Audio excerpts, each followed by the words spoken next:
une nouvelle fois tenté d'entrer dans l'enclave espagnole de Melilla, un nouvel exemple de la pression migratoire qui pèse sur le pays. Pour y faire face, le Maroc a lancé il y a 3 mois une vaste campagne de régularisation, une première en Afrique. 600 cartes de séjour ont déjà été délivrées, mais pour beaucoup de migrants, il est difficile de répondre aux critères demandés par les autorités. Surtout, nombreux sont ceux qui gardent les yeux rivés vers la frontière espagnole. Reportage de Sarah Doublier et Jean-Marie Lemaire. Parti de Kinshasa, Danga est au Maroc depuis 8 ans. Il fait partie des tout premiers bénéficiaires de la campagne de régularisation. Et selon lui, les choses sont depuis bien plus simples. Puisqu'avant, même tu connaissais le boulot, personne ne peut te prendre. Et non, ça change tout, ça change. En plus, on est respecté par les gens. Même lui, mon employeur, il ne perd de rien. Il est assuré, il sait que même il me laisse là, personne ne va lui déranger. Première étape vers la tranquillité, les bureaux des étrangers. À la préfecture de Rabat, on comptabilise 3000 demandes de régularisation. Chaque jour, une soixantaine de dossiers sont déposés, l'occasion pour informer et orienter le candidat. Maintenant, tu habites à Salé. Ouais. Oui, alors tu dois déposer à la préfecture de Salé.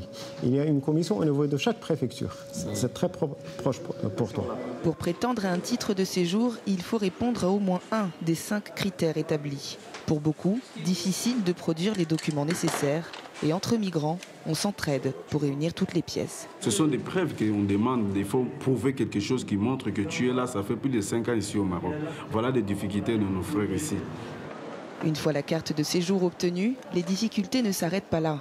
Les migrants n'ont qu'1 an pour s'insérer dans la société et trouver un emploi, la condition pour un renouvellement. Pour la société civile, c'est presque impossible. Est-ce qu'aujourd'hui, les gens qui sont restés 5 ans, 6 ans, 10 ans sans travail, vont-ils trouver du travail au bout d'une année? Je dis non. Il faut que l'État puisse faire un moratoire que j'ai demandé pour que l'année prochaine, les bénéficiaires de cette carte puissent renouveler leur carte sans condition de renouvellement inscrite par la loi. Sans cela, cette opération sera vouée à l'échec. Avant d'en arriver là, les migrants ont déjà fait face à de nombreux obstacles. Au bout de ces rails, l'Algérie, c'est le difficile chemin emprunté par les clandestins. Nous sommes à Oujda, à 2 pas de la frontière entre les 2 pays, fermée depuis 1994.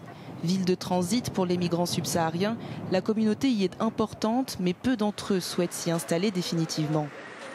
La régularisation ici ne compte pas beaucoup d'adeptes. D'ailleurs, le bureau des étrangers ne reçoit en moyenne qu'une dizaine de personnes par jour. La plupart, ils sont entrés de façon clandestine, sans passeport.